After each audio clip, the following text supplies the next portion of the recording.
The child in the crossfire, the alien city was silent in the way battlefields sometimes are, too quiet, as if the air itself was holding its breath.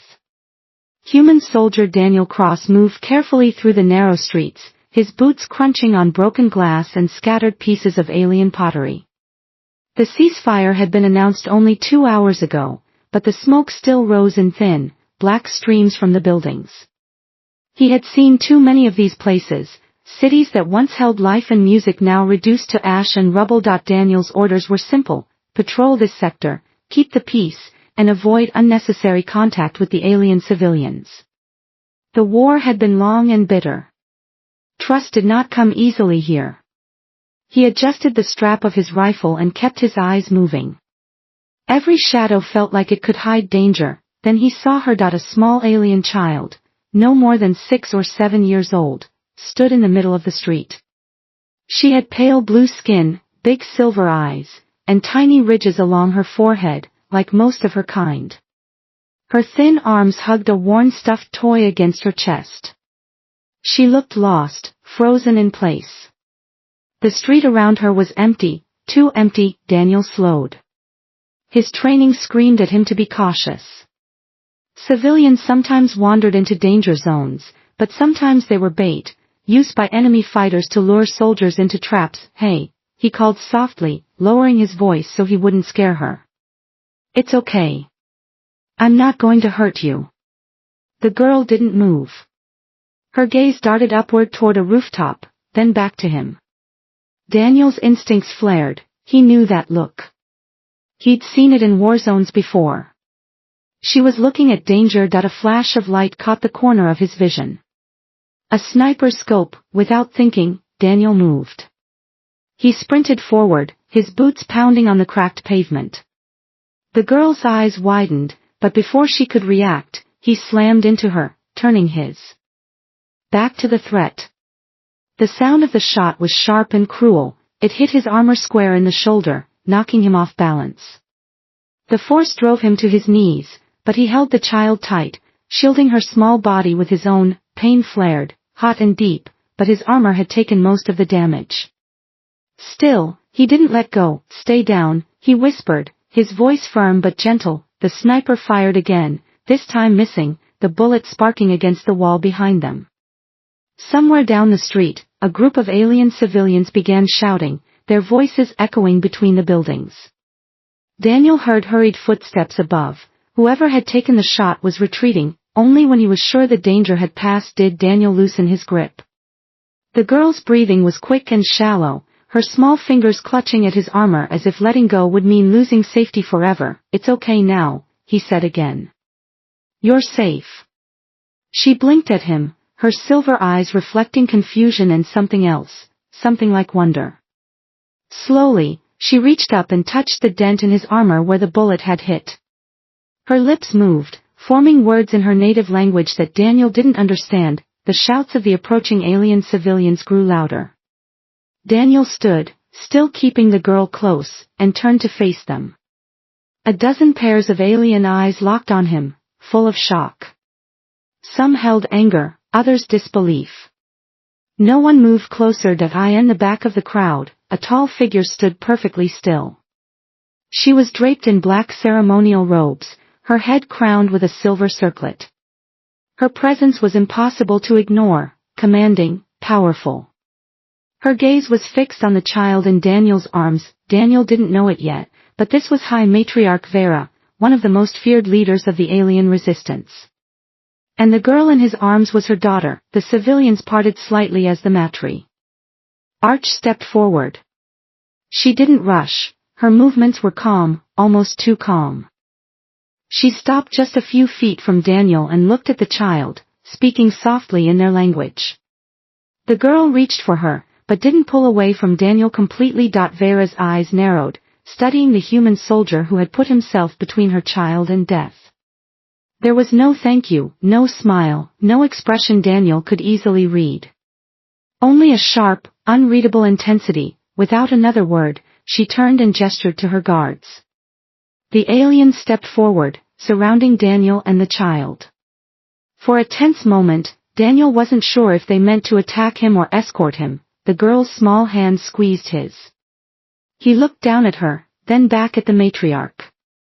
She was still watching him, and there was something in her eyes now, something that made his stomach tighten. Daniel didn't know it yet, but this single act, this moment of instinct, had just changed the course of his life. The mother's demand. Daniel Cross had been in dangerous situations before, ambushes in dark alleys, gunfights in narrow corridors, extraction missions under fire. But nothing felt quite like this. That he was sitting on a simple metal chair in a dimly lit room of the alien military outpost. His rifle had been taken, his armor partially removed so the medics could patch the bruised shoulder where the sniper's round had struck. 2 alien guards stood at the door, silent and unmoving, their tall frames blocking any thought of escape. The girl, Lyra, as he had overheard the medics call her, was somewhere nearby. He could hear her faint voice through the wall, speaking in rapid, musical tones to someone else. He had no idea if she was scared, relieved, or being told to forget him entirely. The door opened without warning. High Matriarch Vera entered. Even without her ceremonial robes from earlier, she was a presence that commanded the air around her. She wore a fitted dark tunic with silver Adaying, her long hair bound in intricate braids that shimmered under the room's cold lights. Her gaze met his instantly, sharp, assessing, like a predator evaluating whether to strike. Daniel straightened but said nothing. He didn't know the proper way to greet an alien leader, and from the way her guards tensed, this was not the time to guess. "You are the human soldier who shielded my child," she said in surprisingly clear English. Her voice was deep and smooth, but carried a steel edge. "I have seen it with my own eyes." Daniel nodded. "She was in danger. I did what anyone would have done." Her expression didn't change. "You are wrong. No one in this city would have done the same. Not for the child of an enemy." There was a long pause. She stepped closer, until she stood less than an arm's length from him. Daniel could see the faint silver flecks in her eyes now, like stars in a dark sky. "In our law," she continued, "a life saved is a life bound. You have placed yourself between death and my bloodline. That act binds you to my house." Daniel blinked. "Your house. My family. My protection. My claim." The last word was spoken with weight, as if it carried centuries of meaning. "From this day, you belong to me." The words hit him like a cold shock. "I'm not yours. I'm a soldier. I have my own command, my own, you misunderstand, human." She leaned in slightly, her eyes never leaving his. "This is not a request. If you walk out of this city without my mark upon you, the old laws allow others to take you instead. And they will not be as merciful." Daniel frowned. "Merciful? Sounds a lot like you're making me a prisoner." "Not a prisoner," she said slowly. "A ward. A protector. A possession, if you prefer human words." She tilted her head. "You will live under my roof. Eat my food. Train with my guard. You will be given weapons finer than any human makes. And in return, you will protect what is mine." Daniel felt a knot form in his chest. "And if I say no?" Her gaze sharpened. "If you say no, the ceasefire ends by nightfall." For a moment, the room was silent except for the faint hum of the ceiling lights. Daniel's mind raced. She was telling him that his personal choice could determine whether thousands lived or died. This wasn't just about him. It was about an entire fragile piece. Her hand moved suddenly, not in a strike, but to place a small, carved emblem on the table between them. It was shaped like a shield, etched with alien script. "Take this," she said. "It is the mark of my house. Once you accept it, no one will dare touch you." Without it, she let the words trail off, letting the threat hang heavy. Daniel stared at the emblem, his pulse loud in his ears. He had come here on orders to keep the peace. Now he was being told that the only way to do that was to let himself be claimed by the most powerful alien leader in the city, and as much as every soldier's instinct in him screamed to refuse, the image of Lyra's small silver eyes, full of trust, rose in his mind. The matriarch watched him silently, waiting for his choice, the alien court. The journey to the alien capital was unlike anything Daniel Cross had experienced in his years as a soldier. He was not in a military transport or a human shuttle. Instead, he sat inside a long, narrow alien skycraft, its walls lined with silver metal that seemed to pulse faintly, like it was alive. The seats were curved, molded perfectly to the body, yet uncomfortably alien. Two guards sat across from him, silent as statues, their tall forms wrapped in dark armor that glimmered faintly with shifting patterns. Outside the curved window, the alien landscape passed in streaks of color, tall, twisting towers that looked grown rather than built, shimmering lakes the color of molten gold, and wide fields dotted with strange, glowing plants. Daniel said nothing during the trip. He kept thinking about the emblem Vera had placed in his hand before the Y left. It now hung from a thin chain around his neck, heavy with meaning he still didn't fully understand. They landed on a wide platform carved into the side of a cliff. Below, the alien capital stretched out in a vast, glittering valley. Spires rose into the mist, connected by sweeping bridges of glass like stone. Everywhere he looked, alien banners of deep blue and silver swayed in the wind. The guards led him through a series of winding corridors until the walls opened into a massive hall. The alien court it was breathtaking. Columns carved with swirling symbols rose so high that Daniel couldn't see where they ended. The air shimmered faintly, filled with the scent of something sweet and metallic. Hundreds of alien nobles stood in clusters, their clothing flowing like liquid silk, their skin patterns shifting with subtle changes in emotion. At the far end, on a raised platform, sat High Matriarch Vera. She was dressed in ceremonial armor now, silver plates shaped to fit her tall, elegant frame, each etched with fine markings. Lyra sat beside her, wearing a soft white garment with a small crest pinned to it. The moment Lyra saw Daniel, she lit up. She jumped from her seat and ran across the polished floor, ignoring the gasps from the court. Her small hand gripped his, and she smiled up at him like he had just brought her the sun. Daniel felt every eye in the hall on them. Whispers rippled through the air in the alien tongue, questions, disbelief, maybe even anger. Vera stood slowly, her gaze sweeping across the gathered nobles. She raised one hand for silence, and the hall fell quiet. By the old law, she said, her voice carrying effortlessly, this human is bound to my house. He shielded my blood with his life. His name will be recorded in our archives. His place is here. Some of the nobles bowed their heads in acceptance. Others turned away in clear disapproval. Daniel didn't need to know their language to understand, they didn't trust him. They didn't want him here. And then, it happened. A flicker of movement on the balcony above, too quick, too sharp. Daniel's instincts roared to life. He saw the faint gleam of metal and the barrel of a weapon aimed directly at Vera. He didn't think. He moved, breaking from Lyra's grasp. He leapt forward, grabbing a fallen ceremonial shield from the wall. The shot rang out, louder in the echoing hall. The energy bolt slammed into the shield, scattering sparks, but Daniel kept moving. The assassin tried to fire again, but guards swarmed the balcony. The figure fought briefly before being dragged away, their face hidden beneath a dark mask. Silence fell in the court again. Daniel lowered the shield, breathing hard. His shoulder throbbed from the impact, but he ignored it. Vera stepped down from her platform, her eyes locked on him.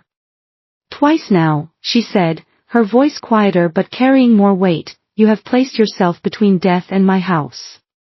Daniel opened his mouth to respond, but she cut him off. From this moment, she declared, no one will question why you are here. You are not just mine, you are the shield of the matriarch. The hall erupted into a mix of applause and angry shouts. Some nobles stormed out, others stared at Daniel with new, calculating eyes. He had just made himself a symbol, and in a place like this, symbols were either worshipped, or destroyed. The bond deepens. The alien palace was nothing like the human bases Daniel had known. There were no harsh lights or bare metal walls here. Instead, the corridors curved gracefully, lined with tall windows that opened to views of the city below. Sunlight, or whatever passed for sunlight on this world, filtered through colored crystal panels, casting soft patterns of blue and gold on the polished floors. Daniel had been given quarters within the matriarch's private wing. They were spacious and quiet, furnished with alien craftsmanship, strang. Curved chairs, a bed that adjusted its shape when he lay down, and walls that glowed faintly in response to his presence. At first, he stayed in his room as much as possible. He was an outsider here, and he knew it. Servants bowed politely but avoided conversation. Guards gave him short, suspicious glances whenever he passed. The air was thick with unspoken judgment. The only one who seemed happy to see him was Lyra. Every morning, she would appear at his door without knocking, holding something new, a small crystal flower, a carved wooden animal, or a tray of strange alien fruit she insisted he try. She spoke in her language, pointing and smiling, teaching him the names of things. Daniel found himself learning quickly. Sarah for water. Vethra for friend. Kareth for protector. One afternoon, she led him to the palace gardens. They were unlike anything Daniel had ever seen: giant, flowering trees with petals like glass, streams of liquid light that flowed between them, and birds with wings that shimmered like molten metal. Lyra ran ahead, barefoot on the soft moss-like ground, calling for him to follow. He did, and for the first time since arriving, Daniel felt the war fade from his mind. But peace never lasted long here. That evening, while passing near the council chambers, Daniel overheard voices. The heavy doors were slightly open, and inside, several alien nobles stood in a circle, speaking in hushed but urgent tones. Dangerous to keep him here, one said. The people will not accept a human in the matriarch's house. Perhaps that is the point, another replied. If he stirs enough anger, her enemies will act, and we can remove them all in one sweep. Daniel's jaw tightened. They weren't just talking about him. They were planning something far bigger. Then he heard it, Lyra's name. The child is the key. Remove her, and the human will be broken. The matriarch will be weakened. Daniel stepped back, his pulse pounding. He knew what this meant. He had seen it before in human wars. When enemies couldn't strike the leader directly, they went for what the leader loved most, and here, Lyra was more than just Vera's daughter. She was the heart of her people's hope for peace. That night, Daniel couldn't sleep. Every shadow in the corridor outside his door felt like a threat. Every sound made him reach for the dagger the guards had reluctantly allowed him to carry. The next morning, Lyra greeted him as always, smiling and tugging his hand toward the gardens. But Daniel stayed alert, his eyes scanning the rooftops, the servants, even the guards that he didn't know when they would try. But he knew this: if they came for her, they'd have to go through him first, and after what he'd overheard, he was certain they would. The kidnapping, the alien capital was alive with light and sound. It was the Festival of Unity, a celebration held once every generation to honor peace between rival clans. Colorful banners hung from bridges, and streets were lined with stalls selling glowing sweets, floating toys, and hand-carved charms. Daniel walked a few steps behind Lyra as she darted from booth to booth, her small hands clutching a bag of shimmering treats. She wore a white festival robe with silver embroidery, a gift from Vera, and a crown of delicate crystal flowers in her hair. Vera had insisted Daniel accompany her personally. "You are her shield," she had said, her eyes leaving no room for argument. At first, it seemed almost peaceful. Alien musicians played deep, echoing notes on curved instruments. Families laughed together.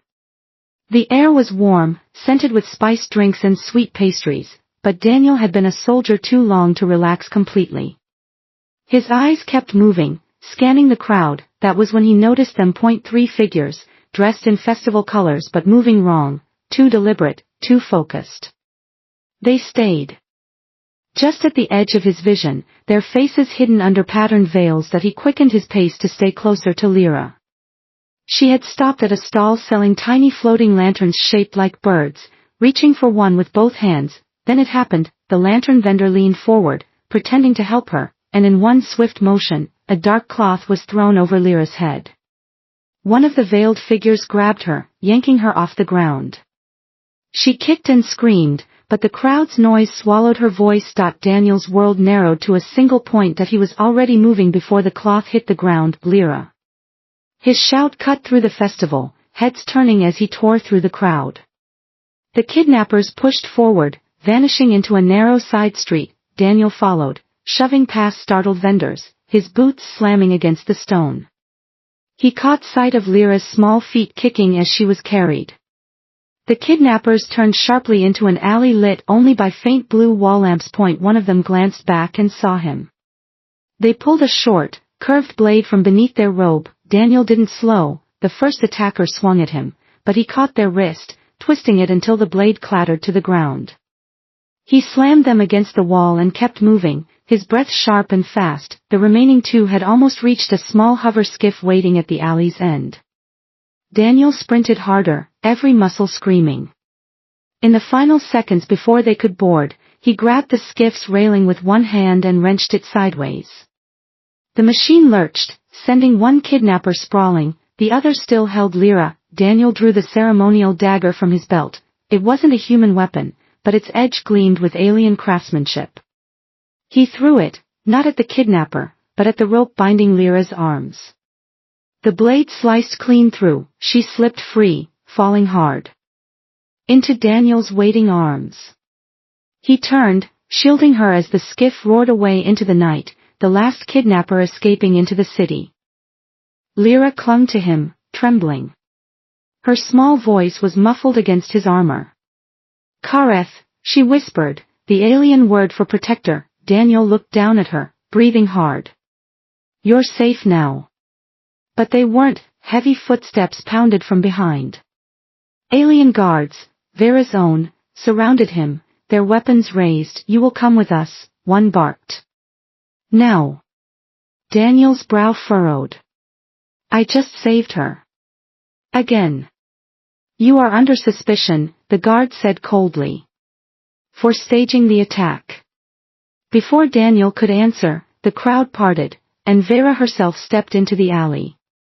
Her eyes swept over the scene, taking in Lyra in his arms, the fallen attacker groaning against the wall, the dagger on the ground. Her voice was sharp, cutting through the tension. Release him, she ordered. He is mine. The guards froze. Daniel met her eyes, unsure if she was protecting him, or claiming him again. Either way, the look she gave him promised one thing: this wasn't over, war or peace. The palace was in uproar. The moment Vera's guards escorted Daniel and Lyra inside, the corridors filled with the sound of hurried footsteps, clashing orders, and voices raised in anger. Servants rushed past carrying sealed messages, guards tightened security at every entrance, and members of the alien council gathered in the war chamber. Daniel sat in a side room with Lyra beside him, still holding his hand as if letting go might make him disappear. She had refused to leave his side since the kidnapping attempt. Vera entered without warning, her armor still on, her face unreadable. She closed the door behind her, and for a moment there was only silence between them. You were right, she said finally. They came for her. And for you. Daniel nodded. I heard them talking days ago. They want to use her to weaken you, and me to turn your people against you. Her gaze sharpened. And you did not tell me. I didn't know who to trust, Daniel admitted. Even your council might have people working against you. Her jaw tightened, but she didn't deny it. Then she stepped closer, lowering her voice. You have made enemies here, Daniel Cross. Important enemies. But you have also made something else, an image the people cannot ignore. Daniel frowned. An image? She looked at him like she was measuring his worth. The shield of the matriarch. The human who saved my child twice. There are civilians in the city who speak your name with respect. Others with fear. Either way, they talk. Before he could respond, a guard burst in, saluting quickly. High Matriarch, urgent news, human warships are approaching orbit. Their commander demands the return of Daniel Cross immediately. Or, he hesitated. They will consider the ceasefire broken. Daniel's stomach sank. That's my unit. My general must think I've been taken hostage. Vera's voice turned cold. You are not a hostage. You are under my protection. To them, Daniel said, that's the same thing. The guard left, and for a long moment, the room was heavy with unspoken truth. Outside, the hum of alien city life was shifting. Daniel could feel the tension building, the fear creeping in. Vera stepped to the window, looking out over the glowing towers. If I return you, they will claim a victory over me. If I keep you, they may start a war. Daniel joined her at the window. Then we need another option. She turned her head slightly toward him. Such as? He met her gaze. We end this cycle. Not with threats. Not with force. But with a show they can't ignore, humans and your people, standing together. Me and you, in the open. No more shadows. Her brow furrowed. That is dangerous. The council will call it weakness. Daniel shook his head. They'll call it what it is, a choice. One that could save thousands. She studied him for a long moment, as if weighing every word.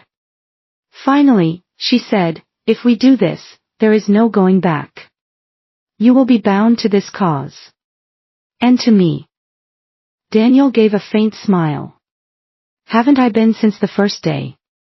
She didn't answer, but there was a flicker of something in her eyes, respect, maybe even trust. Outside, somewhere high above the clouds, human warships waited. In the streets below, alien citizens whispered rumors about the human soldier in the matriarch's palace. The choice would have to be made soon. And once it was, there would be no turning back. The choice. The morning of the gathering came with a heavy sky. From the balcony of the palace, Daniel could see the alien capital's grand plaza below. Thousands of citizens crowded together, their voices a low, restless hum. Above them, alien banners swayed in the wind, and beyond the horizon, faint streaks of light in the clouds hinted at human warships watching from orbit. Vera stood beside him, her ceremonial armor polished to a mirror shine, her crown of silver ridges catching the pale light. Lyra stood between them, holding both their hands. This is your final moment to walk away, Vera said quietly. If you do, the humans will take you. The war will start, and my enemies will claim victory. If you stay, she glanced toward the plaza. You bind yourself to my house forever. Daniel looked at the crowd, then down at Lyra. Her small silver eyes were fixed on him, unblinking, as if she could see the weight of his choice that he had faced death in battle before. He had stood under enemy fire, charged into danger without hesitation. But this was different. This was not about survival. This was about what kind of man he wanted to be when the dust settled. I'm not walking away, he said finally. Not from her. Not from you. Not from this. Vera studied him for a heartbeat, then gave the smallest of nods. The plaza gates opened, and the three of them stepped out together. The crowd quieted instantly. Alien eyes turned toward them, whispers rip. Ling like wind through grass. Daniel felt the weight of their stares, curiosity, suspicion, admiration, and fear all mixed together. Vera's voice carried over the plaza, firm and clear. People of the capital. Today, you see what no generation before has witnessed, a human standing at my side not as a prisoner, not as an enemy, but as one of my own. Gasps broke through the crowd. She stepped aside, letting Daniel move forward. His heart pounded, but he kept his voice steady. I came here as a soldier of the human alliance. I thought I understood war. I thought I knew who my enemies were. But then I met a child, and she changed everything. The crowd shifted, listening. Lyra peeked from behind him, her small hand still clutching his cloak. Daniel continued, I am not here to take from you. I am here to stand with you. I will protect this city as I protect her life. I will guard this peace as if it were my own. From somewhere in the plaza, a single alien voice called out a word he had learned, Kareth. Protector. Then another voice echoed it. Soon, dozens more. The chant spread, growing louder until the whole plaza was calling his new name. Above them, a sharp light split the clouds, human dropships descending. The crowd tensed. Guards reached for weapons. Vera raised her hand. Hold. The lead dropship landed just outside the plaza. A human general stepped out, flanked by soldiers in full armor. He stopped when he saw Daniel standing beside the matriarch. Cross, the general barked, your orders are to return to human command at once. Daniel stepped forward. Sir, with respect, I'm staying. If you take me, you take the first step into another war. If you leave me, you leave room for something better. The general's eyes narrowed. You're choosing them over us. Daniel shook his head. I'm choosing both. I'm bound here by their law, and by my own promise. I can be your man and theirs. If you let me, I can keep this peace alive. The silence that followed was thick. The general looked from Daniel to Vera, then back again. Finally, he gave a curt nod. Then make it count, soldier. The humans withdrew. The crowd erupted into cheers that echoed through the capital. That night, Daniel stood on the palace balcony, the city's lights stretching out before him. Lyra leaned sleepily against his side, and Vera stood just behind, her voice low. Today, you became more than a soldier, she said. You became part of our story. Daniel looked out at the alien city he now called home. Then let's make it a story worth remembering. Somewhere deep in the capital, the chant still rose, Kareth, Kareth, Kareth, the human shield of two worlds, and for the first time in years, Daniel felt certain he was exactly where he was meant to be.